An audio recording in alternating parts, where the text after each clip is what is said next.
It's time to start our debate this hour. So should we listen to Insulate Britain? They've been causing havoc on our roads over the last few weeks, but there's been some respite for motorists in the last couple of days. The group announced it will suspend its campaign as civil resistance until the 25th of October. That's because of the COP26 climate summit. But what actually does the group want, and should we be listening to it? I'm joined now in the studio by Tim Goff, who is an Insulate Britain spokesperson, and down the line we have senior lecturer in sustainable construction and climate change from Sheffield Hallam University, John Grant. Right, so I'm going to start asking you, what is Insulate Britain all about? Well, our demands are very simple. It is that we want the homes of Britain to be insulated properly within the next 10 years, by 2030, 2031. And we want the government to fund that. Yeah. Now, I want to ask you, though, Tim, and I know that your other spokesperson does get a lot of slack for this, but I'm going to ask you if you've insulated your own home first. Have you? I have, but admittedly not to an adequate standard. It's very difficult to bring homes up to a properly adequate standard of insulation. And I'm wondering, I thought that the government did have some sort of schemes in place anyway to get people insulating their homes. Is that not the case? I think they do have some, but the scale of them is so minuscule compared to the 29 million houses we have in this country that they're really making no difference at all. So, with that in mind, what was the justification then for blocking roads? How is that going to get people to insulate, or the government to insulate homes? Well, we think by bringing this to the attention of the British public, by these concrete actions that we've taken, this will then hopefully force the government to take this matter seriously and themselves take some concrete action on this matter. So I'm going to ask John this then. John, how reasonable are their demands? Well, if we are going to attempt to reach zero carbon anywhere near a date that will make a difference, then you know, this situation where we have such poor standards that are legal, that our housing industry has been built to, but are well below what is a standard for a healthy and a reasonable cost to heat your homes. It's now getting extraordinarily expensive to keep it, you know, to keep your home warm. And this has been an ongoing campaign. You know, we've seen the building regulations just not raise this. Sorry if people are not aware of this. So there are rules of a minimum standard that you can build your houses. And we're well aware of it with regards to the fire and how substandard those were with Grenfell. And even though it's not as obvious with an awful situation of a tower fire like Grenfell, there are literally thousands of people dying every winter because of substandard housing. And, you know, I can't deny that, you know, I sometimes get quite frustrated writing to my politicians and talking to people that might be able to listen to try and change the rules, perhaps to the standard that was being proposed in 2015. So 6 years ago, there was a standard proposed, but this current government sort of squashed that, saying that it might be too expensive, and not thinking about the somewhere in the region of 20 to 30,000 people that die every winter due to substandard homes. And you know, that very rarely gets brought to the fore, and that's primarily because those people that are dying are older, poorer, at lower income, and they don't have a voice. So you're saying, you know, if I was to surmise what you're saying, then, in a sense, you are supporting Insulate Britain in their tactics and their objective. Well, I support that something needs to be done. That I struggle with the thousands of lives lost. That's you know, that's a fact. It's not my opinion. And something needs to be done. And the media, up until recently, no matter what I say, because I'm just this normal sort of lecturer, nobody listens to me. And I wish there was another way that you could raise the media profile. You know, would me standing with a flag saying, yes, we need to save older people and poor people's lives, would nobody would listen to that. So Tim, do you think that this is working then, your whole campaign to try and get people to do something about the whole issue of home insulation?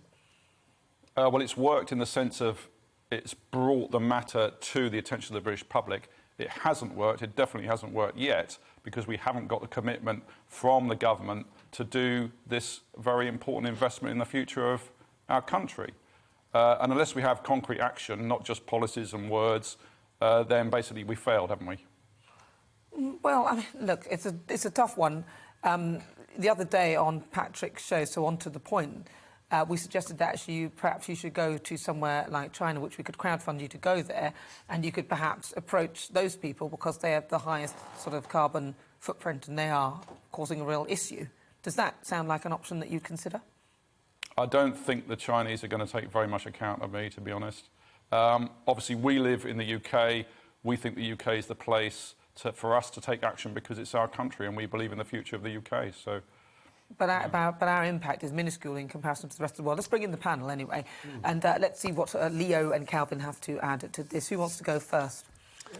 Go on, Leo. All right, yeah, Tim. I mean, I've got to say, I mean, Insulate Britain is just the epitome of green policy because your actions, you're blocking motorways, stopping, plumbers, electricians getting to work. The burden's falling on the poorest in society rather than the richest. You're not blocking private jets or anything like that would affect the people who are really using a lot of carbon.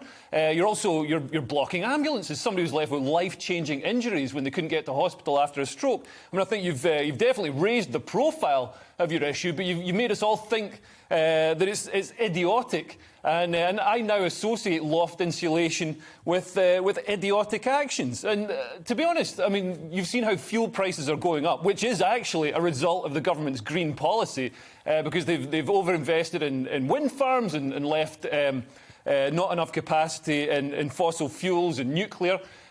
So we just need to let the market deal with this. If fuel prices are going up, people are going to invest in their own insulation. You don't need to be twisting people's arms or ruining people's days and jobs to do this. And I mean, where do you get the wherewithal to even think that this is something that everybody should do? I don't think people should chew with their mouth open. I wouldn't throw myself under a bus on the M25 to stop them, though. I think this is a little bit more serious than people eating with their mouths open. Well, you don't know how much it bothers me. Right. It is a terrible thing. Clacking. It is a terribly rude thing to do. Yeah, absolutely. But what we're talking about here is people's lives. We're talking about tens of thousands in the UK.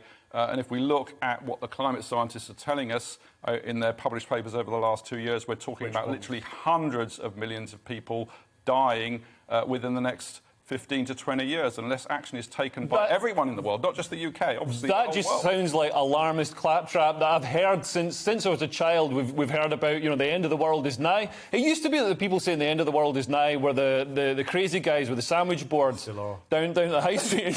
Calvin says they still are. What have you got to say on that? Look, I think you said that your campaign has worked because you've got a lot of attention from it, but I don't think that's the success criteria because what you haven't got is the sympathy of the British public.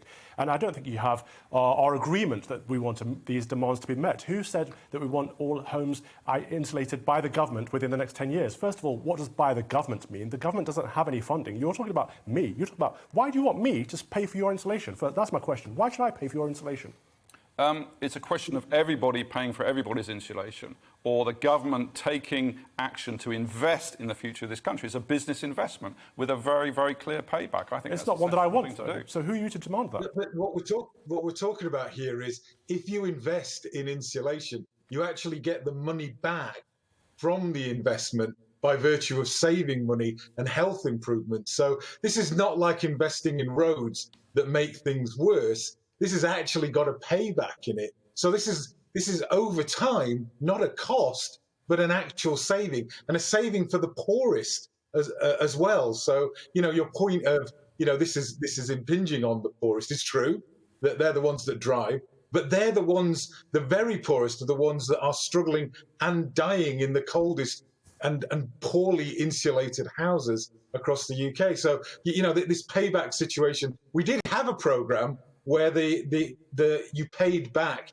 the insulation or the whatever improvement cost by the savings you made, but it was so awfully done that with such a high interest rate that nobody did it, but that still exists as a potential if it was put together properly. So there is that opportunity for making money, saving poorer people their lives, and especially in this world of more expensive fuel. Well, What listen, John's just done there is he's just articulated the argument much better than Insulate Britain have done in the last 2 months. Welcome to the GB News YouTube channel. You can watch us live 24 hours a day, catch up on your favourite shows, and join in the conversation in the comments below. Don't forget to subscribe and you'll never miss any of our exclusive content.